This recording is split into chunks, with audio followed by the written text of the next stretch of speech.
What kind of team can I draft with the 7th overall pick in a 10-man PPR league? Guys, I'm going to hit every single position, so do not worry. I'm going to get to it. With that being said, I am reshooting this video right now, okay? I have done multiple of these from the 7, and I am going to be changing up my strategy because I did not like the teams I was drafting from this spot.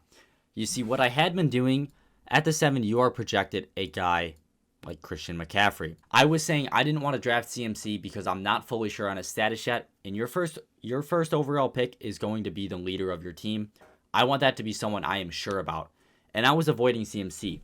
The problem with not taking a running back in the first round with the 1.07 is you are really going to be forced to take a receiver here in the second round. This is really where you're going to be sitting around for your second round pick. So if you don't take CMC, you are going to be forced to go receiver, and then things can get ugly with where you're also picking down into round 3 as well. Christian McCaffrey, when healthy, I don't even need to explain what he's able to do. Also, that 49ers team is a little bit thinner. You know he is going to play such a big role on that team. See, here we're in a perfect spot, guys. So this is typically how most drafts go, where it's going to be CD here and then CMC here. That guy takes CD.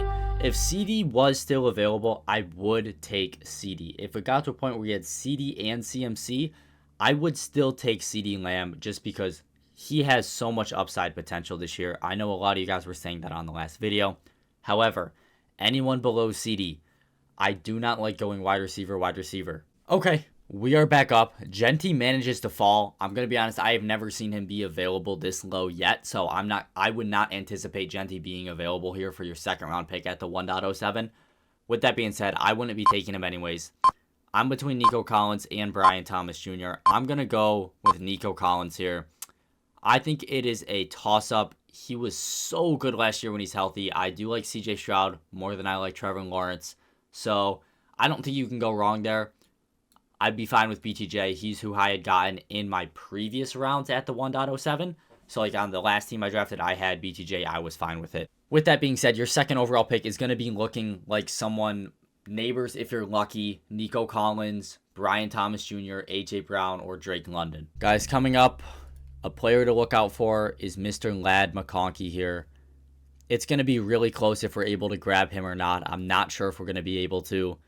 If we could, that would be pretty amazing. I was able to grab him in the 3rd round with the 1.07 in a previous mock. Another thing to note, if you are picking from the 1.07, you're in a prime position to take a top quarterback, a Josh Allen, a Lamar, a Jaden Daniels.